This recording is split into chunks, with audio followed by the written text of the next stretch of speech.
પ્રશ્ન કર્યો છે પરીક્ષિત મહારાજે સુખદેવજીને કે प्रभु पक्षपाती છે। हर एक कथा में मैं देखता हूं भगवान देवताओं का पक्ष लेते हैं और असुरों को मारते हैं, तो ये तो लक्षण पक्षपात का है और भगवान पे पक्षपात का दोषारोपण हो जाएगा। तो भगवान इस तरह तो पक्षपात करेंगे देवताओं का। तब सुखदेव जी ने कहा कि आवो जो प्रश्न राजसु यज्ञ समय युधिष्ठिर महाराजे કર્યો શું ભગવાન પક્ષપાતી છે? કહ્યું કે જેમ કોઈ આંગળીમાં વાગી ગયું હોય અને ધરુર લાગી જાય એટલે ડોક્ટર એમ કે આંગળી કાપી નાખો નહીં તો આખા શરીરમાં ઝેર ફેલાઈ જશે। તો આંગળી કાપવામાં ડોક્ટરનો કોઈ વેર નથી, પણ આખું શરીર બચાવવું હોય તો આંગળી કાપવી પડે। એમ સંસારનું સ્વાસ્થ્ય જાળવવા માટે ભગવાન અસુરોને મારે છે, દેવોનો પક્ષ લે છે। કારણ કે ભગવાનનો એકમાત્ર ઉદ્દેશ્ય શું છે? ધર્મ સંસ્થાપનાર્થાય સંભવામી યુગે યુગે। ધર્મનું સ્થાપન જગતમાં થાય એ જ ભગવાનનું પરમ લક્ષ્ય છે। એ દેવોને મારીને થાય કે અસુરોને મારીને થાય, પણ ભગવાનનું મૂળ લક્ષ્ય ધર્મની સ્થાપના છે। ભગવાન કોઈ પક્ષપાત કરતા નથી। એના ઉત્તરમાં પ્રહલાદની કથા સંભળાવી। કયાદુ ગર્ભવતી છે। હિરણ્યકશિપુને એમ થયું કે મારા ભાઈ હિરણ્યાક્ષને વિષ્ણુએ માર્યો એટલે વિષ્ણુ જોડે મારા ભાઈના વધનો બદલો લઈશ। અને બદલો લેવા શું કરું? તપ કરવા માટે ગયો હિરણ્યકશિપ, ગર્ભવતી કયાધુને મૂકીને। અને એ ગયો તો છે, પણ કયાધુને નારદજીનો સત્સંગ મળ્યો છે। જેમ પરીક્ષિત મહારાજને ગર્ભમાં ભગવાનના દર્શન થયા હતા, એમ પ્રહલાદને ગર્ભમાં જ સંતનો સંગ મળ્યો છે, સત્સંગ મળ્યો છે। અને ગર્ભમાં જ એની બુદ્ધિ પવિત્ર થઈ ચૂકી છે। ભયંકર તપ કર્યું હિરણ્યકશિપુએ। બ્રહ્માજી પ્રસન્ન થયા, માંગે ત્યાં કહ્યું હું અમર બની જાઉં। બ્રહ્માજી કે અમર તો હું નથી, સૃષ્ટિનો લય થાય ત્યારે મારો નાશ થઈ જાય છે, બીજું કંઈક માંગ। કહ્યું કે હું દિવસે ન મરું, રાત્રે ન મરું, ઘરની અંદર ન મરું, બહાર ન મરું, મનુષ્યથી ન મરું, પશુથી ન મરું, અસ્ત્રથી ન મરું, શસ્ત્રથી ન મરું, 12 મહિનામાં ન મરું, આકાશમાં ન મરું, જમીનમાં ન મરું। અને બ્રહ્માજીએ કહ્યું તથાસ્તુ। હું તો જ્યારે જ્યારે પ્રહલાદની કથા કહું યા વાંચું તો મને એક જ વિચાર આવે કે કેવા પ્રતિબંધોમાં પણ ભક્ત પર કરુણા કરવા માટે ભગવાન કેવા રસ્તાઓ ગોતી લે છે। એવું વરદાન માંગ્યું જાણે બધા જ રસ્તા બંધ, છતાંય ભક્ત સુધી પહોંચવા માટે ભગવાને રસ્તો કાઢી લીધો। અને એટલા માટે ભક્તોએ ભરોસો રાખવો ભગવાન પર। તમને એવું લાગતું હોય કે મારા બધા જ દરવાજાઓ બંધ થઈ ગયા, પણ યાદ રાખજો કોઈ એક બારી તો ભગવાને ખુલ્લી રાખી જશે, અને એ બારીએથી ભગવાન તમારા સુધી પહોંચી જશે કૃપા કરવા માટે। એટલે ક્યારે પણ ગમે તેવા સંજોગો આવે ભગવાન પરથી ભરોસો ઉઠાવવો નહીં। એ ક્યાંથી ને ક્યાંથી રસ્તો કાઢી લેશે, કોઈને ને કોઈને નિમિત્ત બનાવી લેશે। અને એટલા માટે ભરોસો નહીં ગુમાવો।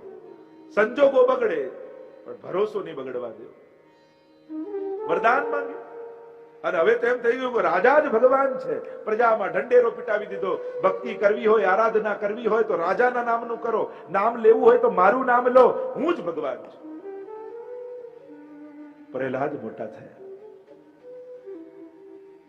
અને અસુર નીતિ ભણવા માટે શુક્રાચાર્યના શિષ્યોને બોલાવ્યા છે। રોજ અસુર નીતિ ભણાવે, પણ જ્યાં ગુરુજી ભણાવીને જાય બધા બાળકોને ભેગા કરીને ભગવાનનું નામ પ્રહલાદજી લે છે। રાજાને એમ થયું હિરણ્યકશિપુને કે મારો દીકરો આટલા સમયથી ભણે છે, લાવ પૂછું તો ખરા શું ભણ્યો। બોલાવ્યો સભામાં, ખોળામાં બેસાડ્યો, કહ્યું બેટા બતાવો શું ભણ્યો। ત્યારે કહું પિતાજી પ્રભુની ભક્તિ 9 પ્રકારની હોય છે। શ્રવણમ કીર્તનમ વિષ્ણોઃ, સ્મરણમ પાદ સેવનમ, અર્ચનમ વંદનમ દાસ્યમ, સખ્યમ આત્મનિવેદનમ। આવ્યો ક્રોધ, અરે આ બધું ક્યાંથી શીખીને આવ્યો। બોલાવ્યા ગુરુદેવને ને કહ્યું ગુરુજી આને અસુર નીતિ ભણાવો, આ ભક્તોના લક્ષણ ક્યાંથી આવે છે આની અંદર। ભણાવવા લાગ્યા અસુર નીતિ। થોડા સમય ગયા, પાછો બોલાવ્યો, કહ્યું કે પ્રહલાદ શું શીખ્યો। કહ્યું કે જાકે પ્રિય ન રામ વૈદેહી, તાહી તજીએ કોટી સમ બેરી, જદ્યપી પરમ સ્નેહી। અરે જે ભગવાનને પ્રેમ ન કરતો હોય ને ગમે તેટલો નિકટનો સગો હોય પણ એને વેરી જાણવો। અરે પિતાને આવ્યો ક્રોધ કે આ બધું શીખીને ક્યાંથી આવે। ભગવાનનું નામ છોડ વરના તને મારી નાખીશ, ભૂલી જઈશ કે તું મારો દીકરો છું। પિતાજી બચાવનારો ભગવાન છે, જીવાડનારો ભગવાન છે અને મારનારો ભગવાન છે। આપણે કાંઈ જ કરવા સમર્થ નથી. અર્જુનને આ જ તકલીફ થઈ ને, એને એમ થયું કે હું મારીશ તો બધા મરી જશે, પણ ભૂલી ગયો કે જેને બચાવનારો ભગવાન હોય એને કોઈ મારી શકતું નથી, અને જેને મારવાનું ભગવાને નક્કી કર્યું હોય એને કોઈ બચાવી શકતું નથી. આજ તો અહંકાર અર્જુનનો દૂર કરવો છે ને ભગવાને. એને બે અહંકાર છે, એક હું મારીશ તો મરી જશે, અને બીજો અહંકાર એ થયો જે એને ન દેખાયો કે હું નહીં મારું તો બચી જશે. અરે તું કોણ નહીં મારનારો ને તું કોણ મારનારો? કહ્યું ભગવાનનું નામ છોડ વરના મારીશ. અનેક ઉપાયો કર્યા, કુવામાં નાખ્યા, હાથીના પગ નીચે કચડાવ્યા, હોલિકાને ખોળામાં આપ્યા, પણ જેને બચાવનારો ભગવાન હોય એને કોણ મારી શકે?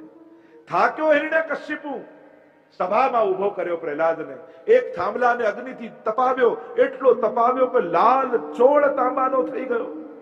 થયું કે હવે નહીં માને તો એને કહીશ કે ભેટ આને, એટલે ત્યાંનો ત્યાં બળીને ખતમ થઈ જાય.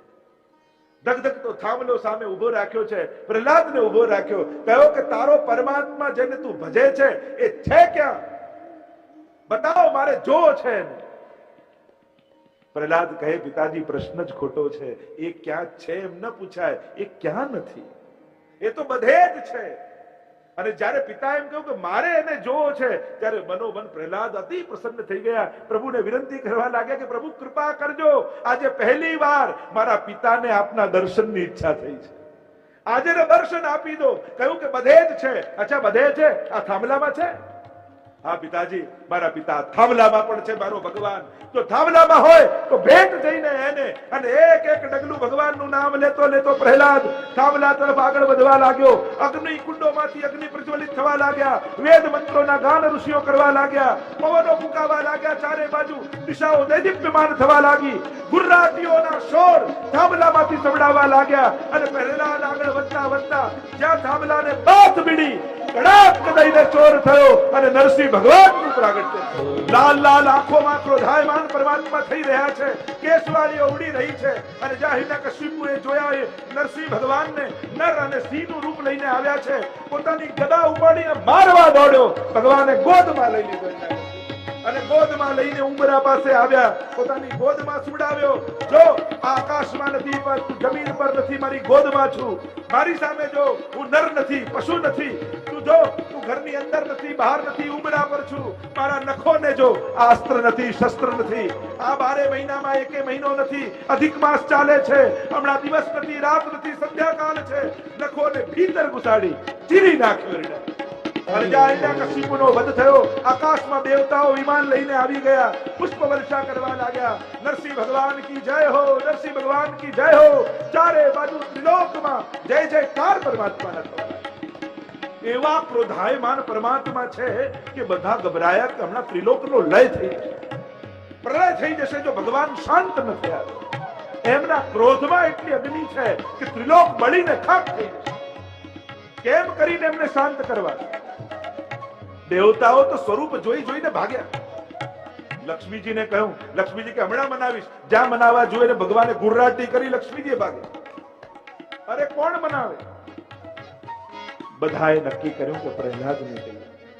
જેના માટે ભગવાને આ રૂપ ધર્યું છે એ જ ભગવાનને શાંત કરશે. પ્રહલાદ પાસે આવ્યા અને પ્રહલાદને કહ્યું તું મનાવ ઠાકોરજી. અને પ્રહલાદ બે હાથ જોડી ધીરે પગલે પરમાત્માની પાસે આવીને નિર્ભય બની અને ઉભો રહી ગયો. અને પ્રહલાદને જોઈ ભાગવતજી એમ લખે છે કે પરમાત્માની આંખમાંથી અશ્રુપાત થવા લાગે. ભગવાને એને ઉપાડીને પોતાની ગોદમાં બેસાડી દીધો, અને ગાય પોતાના વાછરડાને જીભથી ચાટીને વહાલ કરે એમ પરમાત્મા સિંહ રૂપે પ્રહલાદને ચાટવા લાગ્યા. અરે પ્રહલાદ, આટલા સંકટો ને વિપત્તિઓ તારા જીવનમાં આવી, તે એકવાર પણ મને ન બોલાવ્યો મદદ માટે? કહ્યું સવઈ વણી કહ, ભક્તિ કરીને જે કઈ માંગે ને એ ભક્તની પણ વેપારી કહેવાય. પ્રભુ આપ કેવા કૃપાળુ છો, આપ તો સમય આવો જ છો, મને ભરોસો છે. પ્રભુ કહેવા લાગ્યા પ્રહલાદ તું મારી પાસે કંઈક માંગ.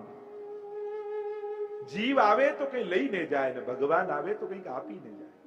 મારી ઈચ્છા છે કે હું તને કંઈક આપું. પ્રહલાદ વારે ઘડીએ ના કહે છે, પ્રભુ મારે કાંઈ ન જોઈએ. પ્રભુ કહે કે મારી ઈચ્છા છે તને કંઈ આપવાની.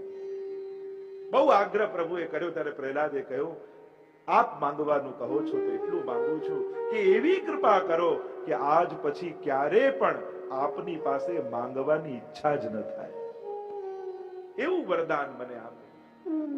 પ્રભુ કહે, પણ હું તારા ઉપર કૃપા કરવા માંગુ છું. તારી કામના નથી, પણ આપીને મને ભગવત્તાનો આનંદ આવશે. હું ભક્તને આપું છું એ ભક્તની લાલસા જોઈને યા ભક્તની ઈચ્છા જોઈને નથી આપતો, પણ જેમ એક માને પોતાના બાળકને પયપાન કરાવીને માતૃત્વનો આનંદ આવતો હોય છે, એમ આપીને મને મારી ભગવત્તાનો આનંદ આવે છે. હું આપવા માંગુ છું. ત્યારે પ્રહલાદે બે હાથ જોડીને કહ્યું, જો આપ આપવા માંગતા હો તો એટલું માંગુ છું કે મારા પિતાની અધોગતિ ન થાય, એવી કૃપા કરો. કહ્યું કે તારા જેવો બાળક કોઈના ઘરે થાય ને, એની તો 21 પેઢીઓ એમને એમ તરી જાય. 7 પિતા પક્ષની, 7 માતા પક્ષની ને 7 સસુર પક્ષની. તારા જેવો સંબંધી કોઈના ઘરે હોય ને, એના કુળ તારી દેતા હોય. સુંદર સ્તુતિ પ્રહલાદજીએ કરી છે.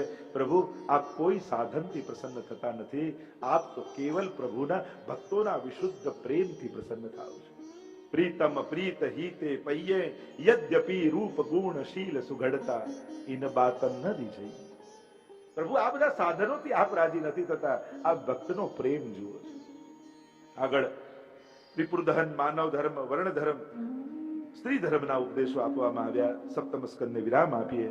બોલો ગોવર્ધન નાથ કી જય. અષ્ટમ સ્કંદ મન્વંતર લીલા, 24 અધ્યાય છે. આપણી હિન્દુ સંસ્કૃતિ પ્રમાણે કાલ ગણના છે. એમાં મન્વંતરનો વિશેષ રૂપે ઉલ્લેખ કરવામાં આવે. મન્વંતર એટલે કે જેમાં મનુ, મનુપુત્રો, ઇન્દ્ર, દેવ, સપ્તર્ષિ ને ભગવદ અવતાર, આ 6 વસ્તુ જેમાં હોય એને મન્વંતર કહેવાય. અહીંયા એક કલ્પમાં 14 મન્વંતર હોય. આખી કાલ ગણનાની વિસ્તારથી ચર્ચા ભાગવતજીમાં કરવામાં આવી છે. ગજેન્દ્ર મોક્ષની કથા આવી. त्रिकूट पर्वत के नीचे एक विशाल वन है और उस वन में ये हाथी रहता है गजेंद्र. अनेक स्त्रियां हैं, अनेक संतानें हैं. संसार में सभी सुख है और जब सुख आता है ना, तब जीव अपने मृत्यु की विस्मृति कर देता है. देखो, यहां संकेत है इसका आध्यात्मिक अर्थ. ये गजेंद्र और कोई नहीं, जीवात्मा का प्रतीक है. ये सरोवर और कुछ नहीं, संसार है. ये मगर और कोई नहीं, वह काल है. देखो, गजेंद्र को हाथी बनाया, जीवात्मा को हाथी की उपमा दी गई. क्योंकि जब भी जीवात्मा से कुछ भी पूछो ना, तो भूतकाल से अपना परिचय देता है. पत्नी थी, हाथी. कोठी थी, हाथी. गाड़ी थी, हाथी. जो हरेक में हाथी हाथी करे, इसी उसको हाथी बनाया. सब था, मगर मृत्यु तो निश्चित है, इसीलिए काल को मगर बनाया. ये संसार ही सरोवर है. और जब अपनी परिवार के साथ वह सरोवर में आनंद कर रहा है, उसी समय उस ग्रह ने आकर पैर पकड़ा गजेंद्र का. कहा जाता है कि ग्रह की ताकत जल में 10,000 हाथियों जैसी हो जाती.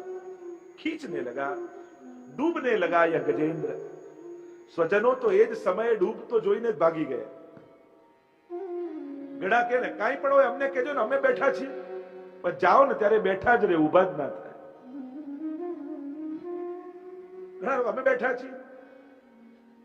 સ્વજનો ભાગ્યા, એકલો રહી ગયો હાથી. અને આ તો યાત્રા જેવી છે. ચાહનારની ચિતા પર કોઈ ચડતું નથી, ચડવું તો એક તરફ એની રાખને કોઈ અડતું નથી. છેલ્લે કોણ સાથે આવે? ધનાની ભૂમૌ પસ્વશ્ચ ગોષ્ઠે ભાર્યા ગૃદ્વારી जना સ્વસાને ચેત દે ચિતાયા પરલોક માર્ગે કર્માનુગો ગચ્છતિ જીવય કર.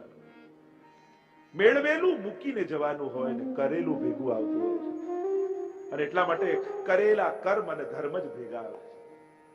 જીવન પૂર્તિ નથી હોતી, મુકદ્દરની સમસ્યાઓ, મૃત્યુને બાદ પણ રહી ગઈ છે હસ્તરેખાઓ.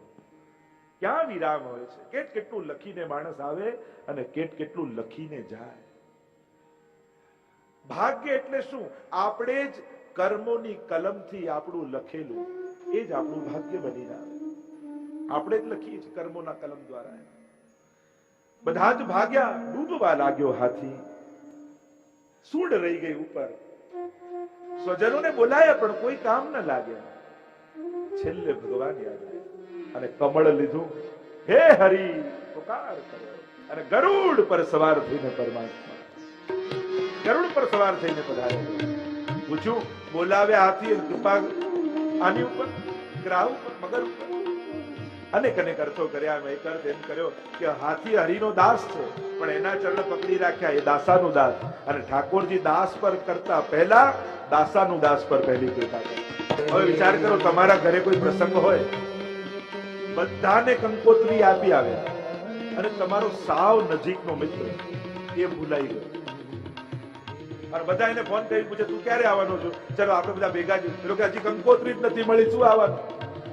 આટલા જોડે નાનપણથી ભેગા રહેલા, આખા ગામને કંકોત્રી આપી મને જ કહેવાનું ભૂલી ગયા, કયા મોઢે આવ? અને બધાએ કોઈ એને સમાચાર આપે, અરે તે બધાને કહ્યું પણ તારા ખાસ મિત્રને તું ભૂલી ગયો. એટલે હા, અરે આ તો ભૂલાઈ ગયો, અરે આજ રહી ગયો. લાવ લાવ. અને લગ્નના છેલ્લી રાતના પેલો પહોંચી ગયો પોતાના મિત્રને ત્યાં અને કહેવા લાગ્યો કે કાલે લગ્ન છે અને તારે આવવાનું છે. લોકો ધૂળ આવવાનું છે? આટલો નજીકનો હું આખા ગામને કહી છેલ્લી રાતના હું યાદ આવું છું, જ્યાં નહીં આવું. આ લૌકિક લોકો, આ વ્યવહારિક જગત કે બધાને યાદ કર્યા પછી છેલ્લે યાદ કરો તો લૌકિક લોકો ના પાડે, પણ બધાને યાદ કર્યા પછી ગજેન્દ્રએ છેલ્લે ભગવાનને બોલાવ્યા તો પહેલા આવીને પહોંચી ગયા. આ પરમાત્મા, આ એની કૃપા. સુંદર સ્તુતિ કરી છે પરમાત્માએ. આ ગજેન્દ્રએ પરમાત્માની અપવર્ગાય, આપ તો કૃપાના નાથ છો. આગળ સમુદ્ર મંથનની કથા આવી ચાક્ષુષ મન્વંતરમાં, અને ભગવાને દેવો અને દાનવોને સમજાવ્યા અને કચ્છપ ભગવાન આધાર બન્યા. બોલો કચ્છપ ભગવાન કી જય. ભદ્રાચલ પર્વતને રહી બનાવ્યો, વાસુકી નાગને દોરડો બનાવ્યો, સમુદ્ર મંથનનો પ્રારંભ થયો અને અનેક રત્નો પ્રગટ થયા છે. 14 રત્નો પ્રાપ્ત થયા એમ કહેવાય. પહેલા કાલકૂટ વિષ નીકળ્યું, કારણ કે કોઈ પણ કાર્ય કરવા જાવ તો સૌથી પહેલા નિંદાનું વિષ આવે. આ તો કઈ થતું હશે, આવું તો કઈ કરાતું હશે, આમ તો કઈ થાય. સૌથી પહેલા નિંદાનું વિષ નીકળે. પણ વૈષ્ણવ હોય ને એ વિષ પી જાય. પણ પીએ એટલે ન પેટમાં ઉતારે ન જીભ પર રાખે, એ તો ગળામાં સંગરી રાખે. વૈષ્ણવે વિષપાન કરવું, પણ ઘણા પીએ ને તો એ વિષ વારે ઘડીએ બહાર કાઢતા હોય. પણ અમે બધું સહન કરીએ છીએ ને અમે બધું કરીએ, કોઈ કરવા નથી આવતું, આમ કઈ કઈ એ વિષ કાઢે જ રાખે. અને વિષ કાઢે રાખે એટલે સત્કર્મો ઢંકાઈ જાય. ઘણા લોકોને મેં જોયા એટલી મહેનત કરતા હોય પણ બોલે એવું કે બધા પર પાણી ફેરવી નાખે. તો વૈષ્ણવે ન પેટમાં ઝેર રાખવું, ન જીભ પર ઝેર રાખવું, ગળામાં ભરી રાખવું. અને નીલકંઠ બન્યા મહાદેવજી. આગળ કામધેનુ ઋષિઓ લઈ ગયા, ઉચ્ચ શ્રેવા ઘોડો બલિરાજા ઐરાવતાથી ઇન્દ્રએ રાખ્યો, કૌસ્તુભ મણિ પ્રભુએ ધારણ કર્યો, કલ્પવૃક્ષ સ્વર્ગમાં ગયો, લક્ષ્મીજી પ્રગટ થયા અને નારાયણને વર્યા. બોલો લક્ષ્મી નારાયણ ભગવાન કી જય. અને ત્યાં જ અમૃતનો કળશ લઈ બોલો ધન્વંતરી ભગવાન કી જય. ધનતેરસનો એ દિવસ ધન્વંતરી ભગવાન પ્રગટ થયા અમૃતનો કળશ લઈને, અને એ જ બોલો મોહિની ભગવાન મોહિની બની ગયા. અને અસુરોને કહેવા લાગ્યા આમ લડો નહીં, આ બધું જ જે અમૃત છે ને ઉપર ઉપર એનું ઝોળ છે અને નીચે રગડો છે. એવા સુંદર, એવા સુંદર. અને અસુરો તો એવા મોહિત થઈ ગયા, જે બોલે બધું સાચું માનવા લાગ્યા. અને મોહિની ભગવાન કહે કે આ ઉપર ઉપર ઝોળ છે ને, એમ કરું પહેલા દેવોને પીવડાવી દઉં, પછી નીચે રગડો રહેશે ને તમને પીવડાવીશ. અને દેવો કે બરાબર, બિલકુલ સાચી વાત. દાનવ કે એમ કરો પહેલા દેવોને પીવડાવી દો. અને બધા દેવોને લાઈનસર ગોઠવ્યા. તો આમ પણ અમૃતે પણ ઝઘડાનું સમાધાન તો ના જ લાવે. દેવોને દાનવથી અમૃત ભલે પી લીધા પણ ઝઘડો તો રહ્યો. એટલે એમ નહીં માનવું કે અમૃત પી લીધું એટલે હવે કઈ ઝઘડો નહીં થાય, રાગ દ્વેષ નહીં રહે. રાગ દ્વેષ તો માણસ કથામૃત પીએ ને તો જ જાય, સ્વર્ગના અમૃત આ બધું દૂર ન કરે. આ કથાનું અમૃત પીઓ તો રાગ દ્વેષ જાય. અને અહીંયા ખબર પડી, દેવોને પીવડાવવા લાગ્યા ને રાહુને થયું કે કઈક ગડબડ છે. સૂર્ય અને ચંદ્રની વચ્ચે જઈને બેસી ગયો અને અમૃત પી લીધું. ભગવાને સુદર્શન છોડ્યું, રાહુના 2 ભાગ થયા, રાહુ અને કેતુ, મસ્તક અને ધડ થયા.